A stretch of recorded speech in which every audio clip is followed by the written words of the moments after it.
এক ঘন জঙ্গলের পাশের গ্রামে বাস করত এক বুড়ি।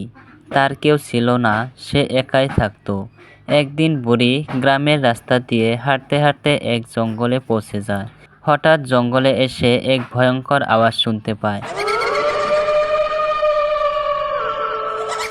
তখন বুড়ি বলল, কে রে তুই? সাহস থাকলে সামনে আয়। হঠাৎ এক ভয়ঙ্কর ভূত তার সামনে আসে। ভূতকে দেখে বুড়ি বলল, কে রে তুই? তুই কে? কি চাস? ভূত তখন বলল, আমি তোমাকে কিছু দিতে এসেছি বুড়িমা।